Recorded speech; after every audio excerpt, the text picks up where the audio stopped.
ತಾಯ್ತನ ಇದು ಬಾಡಿಗೆ ಅಮ್ಮಂದಿರ ಕಥೆ ವಿಶೇಷ ಕಾರ್ಯಕ್ರಮಕ್ಕೆ ಮತ್ತೊಮ್ಮೆ ತಮಗೆಲ್ಲ ಸ್ವಾಗತ. ನಮ್ಮ ಜೊತೆಗಿದ್ದಾರೆ ಗುರುಮೂರ್ತಿ ಸೃಷ್ಟಿ global Medicare and research foundation ಸಂಸ್ಥೆಯ ಮುಖ್ಯಸ್ಥರು ಡಾಕ್ಟರ್ ಪದ್ಮಿನಿ ಪ್ರಸಾದ್ ಇದ್ದಾರೆ, ಖ್ಯಾತ ಸ್ತ್ರೀರೋಗ ತಜ್ಞೆ, ಲೈಂಗಿಕ ತಜ್ಞೆ.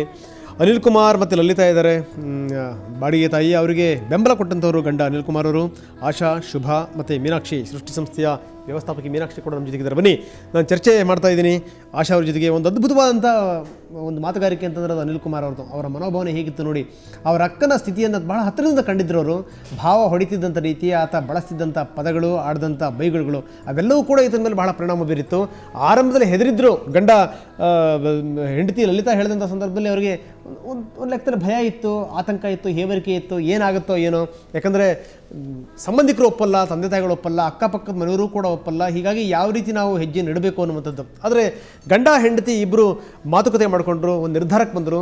ಯಾಕೆ ನಾವು ಇಂಥದ್ದೊಂದು ಪ್ರಯತ್ನವನ್ನು ಮಾಡಬಾರ್ದು ಅಂತ. ಆ ಪ್ರಯತ್ನದ ಪ್ರತಿಫಲನೇ ಆಕೆ ಎಗ್ ಡೋನರ್ ಆಗಿದ್ದು. ಜೊತೆಗೇನು ಅಂದರೆ ಈಗ ಬಾಡಿಗೆ ತಾಯಿ ಕೂಡ, ಅಂದರೆ ಬದಲಿ ತಾಯಿ ಕೂಡ ಆಗಿರುವಂಥದ್ದು. ನಿಜಕ್ಕೂ ಸಮಾಜದಲ್ಲಿ ಧರ್ಮ ಕರ್ಮಗಳಿದೆ ಅನ್ನೋದಕ್ಕೆ ಇದೊಂದು ಸಾಕ್ಷಿ ಅಂತ ನಾನು ಭಾವಿಸ್ತೀನಿ.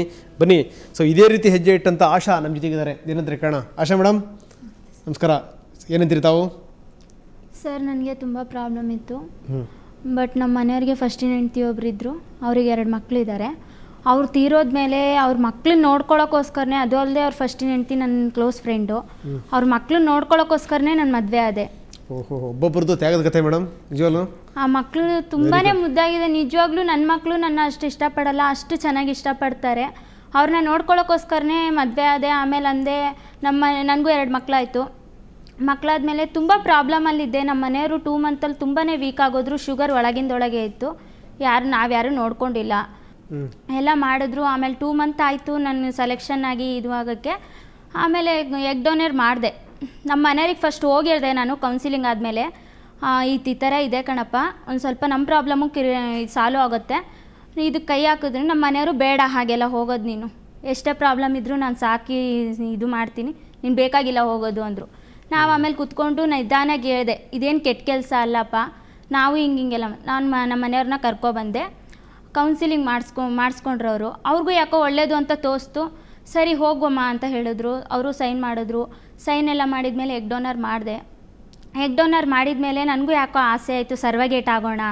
ಅಯ್ಯೋ, ದುಡ್ಡಿತ್ತು ಅಂದರೆ ನೆಮ್ಮದಿ ಇಲ್ಲ, ದುಡ್ಡಿದ್ದವರಿಗೆ ನೆಮ್ಮದಿ ಇಲ್ಲ. ನಿಜವಾಗ್ಲೂ ಹೇಳಬೇಕಂದ್ರೆ ಮಕ್ಕಳಿದ್ರೆ ಎಷ್ಟೋ ನೆಮ್ಮದಿ.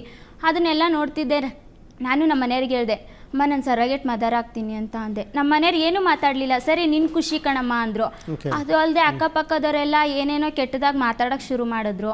ಅದೆಲ್ಲರಿಗೂ ಪಬ್ಲಿಕ್ ಆಗೋಯ್ತು. ಎಲ್ಲ ಏನೇನೋ ಕೇಳೋಕೆ ಮಾತಾಡೋಕ್ಕೆ ಶುರು ಮಾಡಿದ್ರು. ಜನ ಮಾತಾಡ್ತಾರೆ ಬಿಡ್ರಿ. ಜನ ಯಾರನ್ನ ಸೀತೆನ ಬಿಟ್ಟಾರ, ರಾಮನ್ ಬಿಟ್ಟಾರ, ಯಾರನ್ನ ಬಿಟ್ಟಿದ್ದಾರೆ? ಅದಕ್ಕೆ ನಾನು ಅಂದೆ, ಹಿಂಗೆಲ್ಲ ಮಾತಾಡ್ತಾ ಇರಲ್ಲಪ್ಪ, ಬೇಡ ಬಿಡು ಹೋಗೋದು, ನಿನಗೂ ಕೆಟ್ಟ. ನನ್ನ ಹೆಂಡ್ತಿ ಮೇಲೆ ನನಗೆ ನಂಬಿಕೆ ಇದೆ, ಸಾರ್ ಬಗ್ಗೆ ನನಗೆ ನಂಬಿಕೆ ಇದೆ, ನೀನು ಯಾಕೆ ಚಿಂತೆ ಮಾಡ್ತೀಯಾ, ಹೋಗಿ ಸರೋಗೆ. ಇನ್ನೊಬ್ರಿಗೆ ಮಗು ಕೊಡೋದು ಅಂದರೆ ಅದು ಎಷ್ಟು ಭಾಗ್ಯ ಗೊತ್ತಾ ನಿನಗೆ ಅಂತ ಹೇಳಿದ್ರು. ಸರಿ ಅಂತ ನಾನು ನಮ್ಮ ಮನೆಯವ್ರ ಬೆಂಬಲದ ಮೇಲೆ ಇಲ್ಲಿ ಬಂದಿರೋದು ಹೇಳ್ಬೇಕಂದ್ರೆ. ನಮ್ಮ ಮನೆಯವ್ರು ಆಮೇಲೆ ಸರಿ ಆಯಿತು ಹೋಗಮ್ಮ ಅಂದರು. ಆಮೇಲೆ ಇಲ್ಲಿ ಬಂದಾದ್ಮೇಲೆ ನಮ್ಮ ಮನೆಯವರಿಗೆ ಆಕ್ಸಿಡೆಂಟ್ ಆಗಿದೆ. ಅದಕ್ಕೋಸ್ಕರ ನಾನು ಈ ಕೆಲಸಕ್ಕೆ ತುಂಬಾ ನಂಬಿಕೆ ಮೇಲೆ ಕೈ ಹಾಕ್ತೆ, ನನ್ನ ಪ್ರಾಬ್ಲಮ್ ಸಾಲ್ವ್ ಆಗುತ್ತೆ ಅಂತ. ಈ ಸಂಸ್ಥೆ ಬಂದಮೇಲೆ ನಿಜವಾಗ್ಲೂ ಹೇಳ್ಬೇಕಂದ್ರೆ ತುಂಬಾ ಖುಷಿಯಾಗಿದ್ದೀನಿ. ನನ್ನ ಪ್ರಾಬ್ಲಮ್ಮು ಸಾಲ್ವ್ ಆಗಿದೆ. ನನ್ನ 4 ಜನ ಮಕ್ಕಳು ಚೆನ್ನಾಗಿದ್ದಾರೆ. ಇವಾಗ ನನಗೆ ಜನ ಏನು ಹೇಳಿದ್ರು ಪರವಾಗಿಲ್ಲ, ಯಾಕೆಂದರೆ ನಾನೊಂದು ಕೆಟ್ಟ ಕೆಲಸ ಮಾಡ್ತಾ ಇಲ್ಲ, ಒಂದು ಒಳ್ಳೆ ಕೆಲಸ ಮಾಡ್ತಾ ಇದ್ದೀನಿ. ಸಮಾಜದಲ್ಲಿ ನಾನೊಂದು ಒಳ್ಳೆ ಕೆಲಸ ಮಾಡ್ತಾ ಇದ್ದೀನಿ. ನಿಜವಾಗ್ಲೂ ಹೇಳಿದ್ರೆ ದುಡ್ಡು ಕೊಡ್ಬೋದು, ಯಾರಿಗೆ ಕೇಳಿದ್ರು ಒಂದು ದುಡ್ಡು ಕೊಡ್ಬೋದು. ಚೆಕ್ ಇಟ್ಕೊಂಡು ಆಗಲಿ, ಹೋಟ್ಲಿಸ್ಟು ಏನಾದ್ರು ಒಂದು ಅರ್ಧಲ್ಲಿ ದುಡ್ಡು ಕೊಡ್ಬೋದು. ಮಕ್ಳನ್ನ ಯಾರು ಕೊಡ್ತಾರ, ನಂಗೆ ಮಕ್ಳನ್ನ ಕೊಡಿ ಅಂದರೆ? ನಿಜಮ್ಮ. ಸೊ ಒಳ್ಳೆ ಮಾತನ್ನು ಹೇಳಿದ್ರಿ ನೀವು. ಆರಂಭದಲ್ಲಿ ಕೂತಾಗ ಆಶಾ ಏನು ಇಷ್ಟೊಂದು ಮೌನ ಗೌರಿ ಥರ ಕೂತ್ಕೊಂಡ್ಬಿಟ್ಟಿರೋದು, ನಗ್ತಿಲ್ಲ, ಭಾವನೆಗಳೆಲ್ಲ ಏನೋ ಅಂದ್ಕೊಂಡೆ. ಪರವಾಗಿಲ್ಲ, ಚೆನ್ನಾಗಿ ಮಾತಾಡ್ತೀರಿ ನೀವು. ಹಾಂ, ವೆರಿ ಗುಡ್. ಸೊ ಮತ್ತಷ್ಟು ನಾನು ನಿಮ್ಮ ಜೊತೆಗೆ ಚರ್ಚೆ ಮಾಡ್ತೀನಿ. ಇನ್ನು ಶುಭ ಇದ್ದಾರೆ. ಶುಭ ಅವರೇ, ನಿಮ್ಮ ಕಥೆ ಏನು? ನಮ್ಮದು ತುಂಬ ಪ್ರಾಬ್ಲಮ್ ಇತ್ತು ಸರ್. ನನಗೆ ಡಿವೋರ್ಸ್ ಆಗಿದೆ, ಹಸ್ಬೆಂಡ್ ಜೊತೆಲಿಲ್ಲ. ನನಗೆ ಒಬ್ಬ ಮಗ ಇದ್ದಾನೆ 7 ವರ್ಷದನು. ಮತ್ತು ಡಿವೋರ್ಸ್ ಆದ ನಂತರ ನನಗೆ ತುಂಬಾ ಪ್ರಾಬ್ಲಮ್ ಆಯಿತು. ಡಿವೋರ್ಸ್ ಆಗೋಕ್ಕಿಂತ ಮೊದಲೂ ತುಂಬಾ ನಮ್ಮದು 12 ವರ್ಷ ಆಯಿತು ಮದುವೆ ಆಗಿ. ಮದುವೆ ಆಗಿ ಒಂದು 6 ತಿಂಗಳಿಂದನೂ ಪ್ರಾಬ್ಲಮ್ ಸ್ಟಾರ್ಟು. ತುಂಬಾ ಟಾರ್ಚರ್ ಕೊಡೋರು ನನ್ನ ಹಸ್ಬೆಂಡು. ಮತ್ತು ಅಲ್ಲಿ ಅಂದರೆ ನನ್ನ ಹಸ್ಬೆಂಡ್ ಅಂದರೆ ನನಗೆ ತುಂಬ ಪ್ರೀತಿ. ಅವ್ರು ಏನು ಮಾಡಿದ್ರು ನಾನು ಅವ್ರ ಜೊತೆ ಬದುಕಬೇಕು ಅನ್ನೋದು ತುಂಬಾ ಇತ್ತು ನನಗೆ. ಹಂಗೆ ಮಾಡಿಬಿಟ್ಟು ಒಂದು 12 ವರ್ಷನ ಅವ್ರ ಜೊತೆ ಕಷ್ಟಪಟ್ಟು ಜೀವನ ಮಾಡಿದೆ. ಆದರೆ ಆಗಲಿಲ್ಲ. ಆಮೇಲೆ ಡಿವೋರ್ಸ್ ಆಯಿತು. ಡಿವೋರ್ಸ್ ಆದ ನಂತರ, ಡಿವೋರ್ಸ್ ಆದಮೇಲೆ ಬಂದುಬಿಟ್ಟು ನನಗೆ ಇದು 3ನೇ ಸರಿ, ಕೊನೆಗೆ 3ನೇ ಸರಿ ಕೊಲೆ ಮಾಡೋ ಪ್ರಯತ್ನ ಮಾಡಿದರು. ಆವಾಗ ಇನ್ನು ಯಾರೂ ಇಲ್ಲ ನಮಗೆ, ಅಪ್ಪ ಅಮ್ಮ ಬಿಟ್ಟರೆ ಇನ್ಯಾರೂ ಇಲ್ಲ. ಇವಾಗ ಅಪ್ಪನೂ ಇಲ್ಲ, ಅಮ್ಮ ಒಬ್ಬರಿದ್ದಾರೆ. ಇನ್ನು ಊರಲ್ಲಿ ಬದುಕೋಕ್ಕೆ ಆಗೋದೇ ಇಲ್ಲ ಅಂತ ನನಗೆ ಗೊತ್ತಾಯಿತು. ಆ ಟೈಮಲ್ಲಿ ನಾನು ಕೈಯಲ್ಲಿ ಒಂದು 10 ರೂಪಾಯಿ ದುಡ್ಡಿತ್ತು, ಆ ದುಡ್ಡು ತೊಗೊಂಡು ನಾನು ಹಾಕಿದ ಬಟ್ಟೆ ನೈಟಿ ಹಾಕಿದ್ದೆ, ಅದೇ ನೈಟಿಲಿ ಕೂಡ ಬ್ಯಾಂಗ್ಳೂರಿಗೆ ಬಂದುಬಿಟ್ಟೆ. ಬಸ್ ಹತ್ತಿ ಬಂದೆ. ನಾನು ಎಲ್ಲಿ ಹೋಗಬೇಕು, ಈ 10 ರೂಪಾಯಿ ತೊಗೊಂಡು ಏನು ಮಾಡಬೇಕು ಅಂತ ನನಗೆ ಗೊತ್ತಿಲ್ಲ. ಬಟ್ ನಾನು ಭಿಕ್ಷಾ ಬೇಡ್ಕೊಂಡು ಹೋಗಬೇಕು ಅಂತ ನಾನು ತೀರ್ಮಾನ ಮಾಡಿಬಿಟ್ಟು ಬಂದೆ. ಆಮೇಲೆ ಆ ಥರ ಭಿಕ್ಷೆ ಏನು ಬೇಡಿಲ್ಲ ನಾನು. ನೀ ಎಲ್ಲೋ ಹೋಗಮ್ಮ ಏನಮ್ಮ ಅಂತ ಕೇಳ್ತಿದ್ರು ಕಂಡಕ್ಟ್ರು. ಈ ಥರ ಹೋಗ್ಬೇಕು ಸರ್, ನಾನು ಎಲ್ಲೂ ಹೋಗಬೇಕು ಅಂತ ಹೇಳಿಲ್ಲ, ಸುಮ್ಮನೆ ಅಳ್ಳಕ್ಕೆ ಸ್ಟಾರ್ಟ್ ಮಾಡಿದೆ. ಅವಾಗ ಬಸ್ಸಲ್ಲಿ ಇದ್ದರೆಲ್ಲ ಕೂಡ ನಿಮ್ಮಂಥವ್ರು ಒಂದು 10 ರೂಪಾಯಿ 5 ರೂಪಾಯಿ ಹಿಂಗೆ ಕೊಟ್ಟು ಒಂದು 500 ರೂಪಾಯಿ ಕಲೆಕ್ಟ್ ಆಯಿತು. ತುಂಬಾ ಊಟನೂ ಕೂಡ ಮಾಡಿರಲಿಲ್ಲ, ಅಷ್ಟು ಕಷ್ಟದಲ್ಲಿ ಬಸ್ ಹತ್ಬಿಟ್ಟೆ. ಅಂದರೆ ನಮ್ಮ ಹಸ್ಬೆಂಡ್ ಕಣ್ಣಿಗೆ ಬಿದ್ದರೆ ಮತ್ತಿನ್ನೇನೋ ಮಾಡ್ತಾರೆ ಅನ್ನೋ ಅಂತ ಭಯ.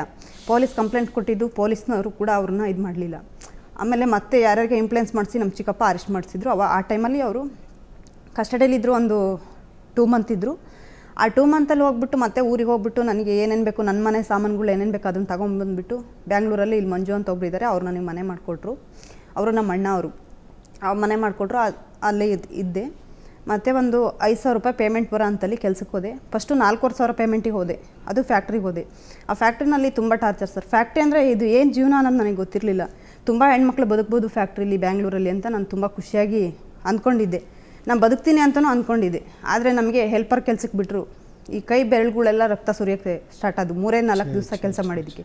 ನನಗೆ ಆಗ್ತಾನೆ ಇರಲಿಲ್ಲ ಅಂದರೆ ಆಗ್ತಾನೆ ಇರಲಿಲ್ಲ ಸರ್. ಬೆರಳೆಲ್ಲ ರಕ್ತನೇ ಬರೋಕ್ಕೆ ಸ್ಟಾರ್ಟ್ ಆಯಿತು. ಬಟನ್ ಹಾಕಲಿಕ್ಕೆ ಆಗ್ತಾ ಇರಲಿಲ್ಲ. ಆಮೇಲೆ ಅವರು ಮಾಸ್ಟ್ರು ಅಂತ ಇರ್ತಾರೆ, ನಮ್ಮ ಪ್ರೊಡಕ್ಷನ್ ತಗೊಳೋರು, ಅವರಂತೂ ತುಂಬಾ ಬೈಯೋರು. 6:30 ಆದ್ರೂ ಕೈ ಬಿಡ್ತಿದ್ದಿಲ್ಲ, ನೀವು ಹೋಗಮ್ಮ ಮನೆಗೆ ಅಂತ ಹೇಳ್ತಿಲ್ಲ. ಆದರೆ ನಮ್ಮ ಪ್ರೊಡಕ್ಷನ್ ಕೂಡ ಅಷ್ಟು ಕೆಪಾಸಿಟಿ ಇಲ್ಲ ನನಗೆ. ನನಗೆ ಫ್ಯಾಕ್ಟ್ರಿ ಅಂದರೆ ಏನು ಅಂತಲೇ ಗೊತ್ತಿಲ್ಲ, ಬಟ್ ಫ್ಯಾಕ್ಟ್ರಿಲಿ ಕೆಲಸ ಮಾಡೋದು ಆಗೋದೂ ಇಲ್ಲ ನನಗೆ. ಆಮೇಲೆ ನನಗೆ ಆಗಲ್ಲ ಸರ್ ಅಂಥೇಳಿ, ನಾವು ಉಪವಾಸನಾದ್ರು ಇದ್ದರೆ ಪರವಾಗಿಲ್ಲ ಅಂತ ಹೇಳ್ಬಿಟ್ಟು ನಮ್ಮ ಮನೆಗೆ ಬಂದುಬಿಟ್ಟೆ. ನನಗೆ ಒಬ್ಬ ಮಗು ಇದ್ದಾನೆ, ಬಟ್ ನಮ್ಮ ಅಮ್ಮನೂ ಜೊತೆಗಿದ್ದರು. ನಾವು ಹೇಗೆ ಮನೆ ಬಾಡಿಗೆ ಕಟ್ಟಬೇಕು, ಏನು ಮಾಡಬೇಕು ಅಂತ ಗೊತ್ತಿಲ್ಲ ಕೆಲಸ ಮಾಡಲಿಲ್ಲ ಅಂದರೆ. ಆದರೆ ಈ ಬ್ಯಾಂಗ್ಳೂರಲ್ಲಿ ಇನ್ನೇನು ಮಾಡಬೇಕು ಅನ್ನೋದು ಕೂಡ ಗೊತ್ತಿಲ್ಲ. ಆಮೇಲೆ ಮತ್ತೆಲ್ಲ ಒಂದು ಕಡೆ ಹೋಗಿ ಒಂದು 5,000 ರೂಪಾಯಿ ಪೇಮೆಂಟ್ ಬರೋಲ್ಲಿ ಅಲ್ಲಿ ಕೆಲಸಕ್ಕೆ ಸೇರ್ಕೊಂಡೆ. ಮನೆ ಬಾಡಿಗೆ ಕಟ್ಟಬೇಕು, ಮಗು ಸ್ಕೂಲ್ ಫೀಸ್ ಕಟ್ಟಬೇಕು, ಬಟ್ ನಮಗೆ ಊಟಕ್ಕೆ ಆಗಬೇಕು ಅಮ್ಮ ಮಗಳಿಗೆ. ಅಷ್ಟು ಕಷ್ಟದಲ್ಲಿ ಜೀವನ ಮಾಡ್ತಾಯಿದ್ದೆ. ನಮ್ಮ ಅಮ್ಮನೂ ಎಲ್ಲೂ ಕೆಲ್ಸಕ್ಕೆ ಹೋಗಂಗಿಲ್ಲ. ಆ ಥರ ಜೀವನ ಮಾಡ್ತಾಯಿದ್ದೆ. ಆಮೇಲೆ ಸರ್ ಪ್ರೋಗ್ರಾಮ್ ನೋಡಿದೆ ಒಂದು ದಿವಸ ಟಿ ವಿನಲ್ಲಿ. ನೋಡಿಬಿಟ್ಟು ಹಿಂಗೆ ಕೇಳ್ಕೊಂಡು ಮಹಾಲಕ್ಷ್ಮಿ ಲೆಫ್ಟಲ್ಲಿ ಈ ಸರ್ನ ಮೀಟ್ ಮಾಡಿದೆ. ಅವರು ಆಗ್ಬೋದಮ್ಮ, ನೀ ಬದಲು ತಾಯಿ ಆಗಿದ್ರೆ ನಿನ್ನ ಪ್ರಾಬ್ಲಮ್ ಸಾಲ್ವ್ ಆಗುತ್ತೆ, ನಿನ್ನ ಕಾಲ ಮೇಲೆ ನೀನು ನಿಲ್ಬೋದು, ಈ ಥರ ಎಲ್ಲ ಸೌಲಭ್ಯ ಇದೆ ನಮ್ಮಲ್ಲಿ ಅಂತೇಳಿ ಹೇಳಿದರು. ಆಮೇಲೆ ಮತ್ತೆ ಎಗ್ ಡೊನೇಟ್ ಮಾಡಿದೆ 2 ಸತಿ. ಎಗ್ ಡೊನೇಟ್ ಮಾಡಿ ಮೀನಾಕ್ಷಿ ಅವ್ರ ಮೇಡಮ್ ಇದ್ದಾರಲ್ವ, ಅವರು ನಮಗೆ ತುಂಬ ಚೆನ್ನಾಗಿ ಕೌನ್ಸಿಲಿಂಗ್ ಮಾಡಿ, ತುಂಬ ಚೆನ್ನಾಗಿ ಅಂದರೆ ನಮ್ಮ ಇವ್ರ ಹತ್ರ ಹೇಳ್ಕೊಳೋ ಅಷ್ಟು ನಮಗೆ ತಾಳ್ಮೆ ಇರಲಿಲ್ಲ, ಅಷ್ಟು ಅಳು ಬರ್ತಾಯಿತ್ತು. ಬಟ್ ಇವಾಗಲೇ ಅಳು ಬರ್ತಿದೆ, ಅದನ್ನು ಅವಾಯ್ಡ್ ಮಾಡ್ಕೊಂಡು ಹೇಳ್ತಿದ್ದೀನಿ. ಆ ಮೀನಾಕ್ಷಿ ಮೇಡಮ್ ಮುಂದೆ ನಮ್ಗೆ ಏನು ಹೇಳ್ಕೊಂಬೇಕು, ನನ್ನ ಕಷ್ಟ ನಂಗೆ ಹೇಳೋದಕ್ಕೆ ನನಗೆ ವಾಯ್ಸೇ ಬರ್ತಿರ್ದಿಲ್ಲ. ಬರೀ 1 ಅವರ್ ಕೂತ್ಕೊಂಡು ಅವ್ರ ಮುಂದೆ ಹತ್ಬಿಟ್ಟೆ. ಅವ್ರಿಗೂ ಬೇರೆ ಪೇಷಂಟ್ ಇರ್ತಿದ್ರು, ಆದರೂ ಕೂಡ ಅವರು ತುಂಬ ಸಾಂತ್ವನ ಕೊಟ್ಟರು ನನ್ನ ಮನಸ್ಸಿಗೆ. ನೋಡಮ್ಮ, ನೀನು ಯಾವುದಕ್ಕೆ ಈ ಥರ ಅಳ್ತೀಯ, ಏನು ಮಾಡ್ತೀಯ, ನೀನೊಂದು ಹೆಣ್ಣು ಆಗಿರ್ಬೋದು, ಈ ಥರ ಆಗಮ್ಮ, ಈ ಥರ ನಮ್ಮಲ್ಲಿ ಬದಲು ತಾಯಿ ಆದರೆ ನಿನ್ನ ಪ್ರಾಬ್ಲಮ್ ಎಲ್ಲ ಸಾಲ್ವ್ ಆಗುತ್ತೆ, ನೀನು ಯಾಕೆ ಇಷ್ಟೊಂದು ಫೀಲ್ ಆಗಿದೆಯಾ ಅಂತೆಲ್ಲ ಹೇಳಿದರು. ಆಮೇಲೆ ಅವ್ರು ಏನು ಹೇಳಿದ್ರು, ನಾನು ಇವರು ಕೌನ್ಸ್ಲಿಂಗ್ ಮಾಡಿದ್ರೂ ಕೂಡ ನನಗೆ ಈ ಪ್ರಪಂಚದಲ್ಲಿ ಬದುಕೋಕ್ಕೆ ಜಾಗ ಇಲ್ಲ, ನನಗೆ ಬದುಕೋಕ್ಕೆ ಆಗೋದೇ ಇಲ್ಲ ಮಗು ಇಟ್ಕೊಂಡು. ನಾನೆಲ್ಲಾದರೂ ಹೋಗಿ ಒಂದು ಇಂಟರ್ಸಿಟಿ ಟ್ರೈನ್ ಬರುತ್ತಲ್ವ, ಅಲ್ಲಿ ನಾನು ನನ್ನ ಮಗ ಮಲಗಿಬಿಟ್ರು ಆ ಹಳ್ಳಿನಲ್ಲಿ ಸತ್ಬಿಡ್ಬೇಕು ಅಂತ ತೀರ್ಮಾನ ಮಾಡಿದ್ದೆ. ಅಷ್ಟು ಪ್ರಾಬ್ಲಮ್ ಇತ್ತು. ಈ ಮೇಡಮ್ ಅಷ್ಟು ಹೇಳಿದ ಮೇಲೆ ನನಗೆ ತುಂಬ ಮನಸ್ಸಿಗೆ ಸಮಾಧಾನ ಆಯಿತು. 1 ಅವರ್ 2 ಅವರ್ ಕೂತ್ಕೊಂಡು ಹೇಳಿದರು. ಮತ್ತು ನಾನು ಬದಲು ತಾಯಿ ಆದೆ, ಕನ್ಸೀವ್ ಆಯಿತು. ಇವಾಗಂತೂ ನನಗೆ ಒಂದು ಸ್ವಲ್ಪನೂ ಪ್ರಾಬ್ಲಮ್ ಇಲ್ಲ, ನಾನು ಅಷ್ಟು ಫೀಲಿಂಗ್ಸ್ ಏನೂ ಇಲ್ಲ, ಮೊದಲಿದ್ದ ಥರ ಒಂದು ಸ್ವಲ್ಪನೂ ಇಲ್ಲ. ನಾನು ನನ್ನ ಮಗ ಚೆನ್ನಾಗಿದ್ದೀವಿ. ಬಟ್ ನಮ್ಮ ಸರು ಅಷ್ಟೇ, ನಮ್ದು ಏನು ಪ್ರಾಬ್ಲಮ್ ಇದೆ ಅಮ್ಮ, ನಮ್ದು ಇಷ್ಟು ಪ್ರಾಬ್ಲಮ್ ಇದೆ ಸರ್ ಅಂದರೆ ಅದಕ್ಕೆ ನಿಜವಾಗ್ಲೂ ಅವರು ದೇವ್ರ ಥರ ಸಾಕಾರ ಮಾಡ್ತಾರೆ. ನಮಗೆ ಯಾವುದೇ ಥರದ್ದು ನೋವು ಕೊಡೋಲ್ಲ. ಮತ್ತು ನಾವು ಚಿಕ್ಕ ಮಕ್ಕಳು, ನಮ್ಮ ಮಕ್ಕಳನ್ನ ನಾವು ಹೇಗೆ ಬೆಳೆಸ್ತೀವೋ ಆ ಥರ ಸರ್ಗೇಟ್ ಮದರ್ನ ಬೆಳೆಸ್ತಾ ಇದ್ದಾರೆ ಅವರು. ನಮಗೇನು ನೋವಾದ್ರೂ ನಿಮ್ಗೇನಾಯ್ತಮ್ಮ ಅಂತ ಇದು ಮಾಡ್ತಾರೆ. ನಮಗೆ ಸ್ವಲ್ಪನೂ ನೋವಾಕಿ ಬಿಡೋಕ್ಕಲ್ಲ, ಮನಸ್ಸಿಗೆ ನೋವಾಕು ಬಿಡೋಕ್ಕಲ್ಲ, ದೇಹಕ್ಕೆ ನೋವಾಕು ಬಿಡೋಲ್ಲ. ತುಂಬಾ ಚೆನ್ನಾಗಿ ನೋಡ್ಕೊತಾರೆ. ತುಂಬ ಖುಷಿಯಾಗುತ್ತೆ ನಮಗೆ ಇರೋಕ್ಕೆ. ನನಗೆ 5 ಮಂತು. ಆದರೆ ಈ 5 ಮಂತ್ ಹೆಂಗೆ ಆಯಿತು ಅಂತ ನನಗೆ ಗೊತ್ತಾಗಲ್ಲ. ಮತ್ತು ವಾಪಸ್ ನಮ್ಮ ಮನೆಗೆ ಹೋಗಲಿಕ್ಕೆ ಬೇಜಾರಾಗಿದೆ ನನಗೆ. ಮತ್ತು ನಾನು ನನ್ನ ಮಗ ಒಂಟಿಯಾಗಿರ್ಬೇಕಲ್ವ ಅಂಥೇಳಿ. ಇವರು ನಮ್ಮ ಅಪ್ಪ ಅಮ್ಮಗಿಂತ ಹೆಚ್ಚಿಗೆ ನಮ್ಮಲ್ಲಿ ನೋಡ್ಕೊತಾರೆ ಅಂತ ಹೇಳೋಕ್ಕೆ ಇಷ್ಟಪಡ್ತೀನಿ. ಹಾಗೆ ಸರ್ ಅಮ್ಮ ಇದ್ದಾರಲ್ಲ, ಅವ್ರು ತುಂಬ ಒಳ್ಳೆಯವರು. ಅವಾಗೋಗ ಪಿ ಜಿಗೆ ಬರ್ತಾರೆ, ಮಾತಾಡಿಸ್ತಾರೆ, ನಿಮ್ದೇನು ಪ್ರಾಬ್ಲಮ್ ಇದೆ ಹೇಳಿ ಅಮ್ಮ ಅಂತ ಹೇಳ್ತಿರ್ತಾರೆ. ತುಂಬ ಚೆನ್ನಾಗಿ ನೋಡ್ಕೊತಾರೆ. ಅವರು ಕೆಳಗಡೆ ಇದ್ದಾರೆ, ನಾವು ಪಿ ಜಿನಲ್ಲಿ, ಅವ್ರ ಮನೆ ಮೇಲ್ಗಡೆನೇ ಪಿ ಜಿನಲ್ಲಿ ಇದ್ದೀವಿ. ಅವ್ರಿಗೇನು ಈ ಥರ ಎಲ್ಲ ಮಾಡಿ ಅವ್ರಿಗೆ ಮಾಡಬೇಕು ಅನ್ನೋದಿಲ್ಲ. ತುಂಬಾ ಚೆನ್ನಾಗಿದ್ದಾರೆ ಅವರು. ಒಂದು ನಮ್ಮಂಥ ಕಷ್ಟದಲ್ಲಿದ್ದ ಹೆಣ್ಮಕ್ಳಿಗೆ ಒಳ್ಳೇದಾಗಲಿ ಅನ್ನೋ ಉದ್ದೇಶವಾಗಿ ಇಟ್ಕೊಂಡು ಮಾಡ್ತಾರೆ ಅಂತ ಹೇಳೋದಕ್ಕೆ ಇಷ್ಟಪಡ್ತೀನಿ.